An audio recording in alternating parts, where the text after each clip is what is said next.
All right, when you're looking at weddings, mathematically there has to be the greatest maid of honor in the world, and there has to be the worst, right? Abby might be up for worst right now. She's not sure. Yep, I think I might be the worst maid of honor to date, and it's all because of something that went down in the bridal group chat. So I've mentioned a couple times that I'm going to be the maid of honor in my cousin's wedding. It's coming up in March. I'm very excited. It's going down in Florida. It's going to be beautiful. But I was not expecting to be the maid of honor because, I knew she had this childhood best friend, and when it comes to, the bridal party. There's going to be some kind of hierarchy. You know what I mean? It's going to be childhood best friend, maid of honor, and family is sort of towards the bottom. And I was very shocked to be asked to be one of the maid of honor. She had this beautiful dinner set up to ask us, and I opened the card. I'm like, I'm just happy to be here. And then I opened the card, and it's like, congrats, you're the maid of honor. I'm so touched by this. But I'm actually sharing the responsibilities with her childhood best friend, which in theory sounds like a really great idea because you have two people doing the same amount of work, and it sounds like it's going to be a very easy balance.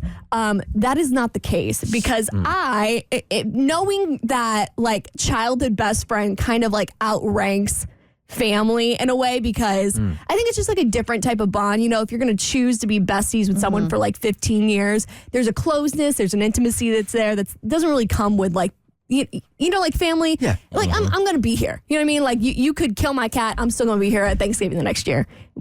It'll be great. And you see her, twice a year? Three times a year? Couple times a year. And we grew up together. I don't have a little sister, so she's kind of the closest thing to it. And so in the bridal group chat, we're all kind of planning the bachelorette. How many we got here? We got 12 girls in the bridal party. Holy moly. 12? It's going to be great. It's going to be lovely. So excited. And because with more personalities, the easier it gets. Yeah. I heard the words it's going to be great, but your face was saying something a little different. Well, I'm only saying that because I think I may have effed up the bachelorette party. So I kind of wanted to take a step back because I'm I know if my best friend asked me to be her maid of honor and I shared the duties with somebody in her family, I would feel some type of way about it. I would kind of be well, this is my bestie. I kind of want to take over things. So in my mind, I'm I'm going to put it out there that I'm here for whatever you need, happy to plan whatever. But I'm going to kind of step back, and if you want to do whatever, I'm going to let you have that freedom. So that's kind of what I did. And so it seemed like everything was going well. They were making plans. I was kind of watching from the outside, making sure everything was good. And as far as I can tell, bachelorette party's going great until I get a text from my mom one day. And she's like, hey, what are you doing for the bachelorette party? I was just talking to my sister. Kind of doesn't really seem like you're doing much. I was like, I'll check in, make sure they're doing good. So I check in with the childhood best friend. I'm like, what's going on with the bachelorette? She's like, it's going great. I've made the baskets. Here's matching koozies. It's going to be great. I'm like, oh my gosh, so precious. And then she goes, here's what the bride is doing. And she sends me this laundry list of everything that my cousin has done for this bachelorette.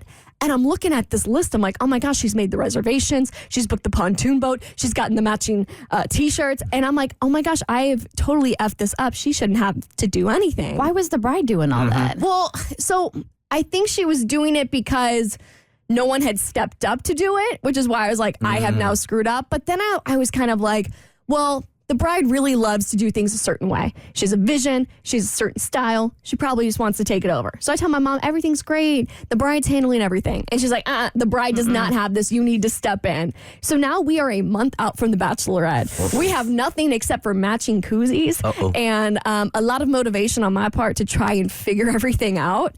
And I am low-key freaking out because I'm a good planner. I'm the party planner friend. I can make everything happen, but a month is not a long time to make sure that we're good. How long is this? It's the whole weekend? It's going to be 3 days. It's Thursday to Sunday in Rosemary Beach. And I've never been to Rosemary Beach, so I don't know what to do. I know, gorgeous. So when it comes to bridal parties and stuff like that and bachelorette weekends, is the expectation to have 2 things lined up every single day? Yeah, I think dudes just do it differently. All right, we're going to Vegas. When you get there, just text me and we'll figure out where we're going out. Yeah, exactly. So for my bachelorette, which Cassie was there for, my best friend Brittany planned the whole thing. And everything was a surprise for me. I had no idea what was going on. So it was in Vegas. We were staying at the Wynn. She did all of the restaurant reservations. We had a cabana one day at the pool. We did a stripper class, a pole class. We had a Magic Mike show because it was the opening weekend of Magic Mike in Las Vegas.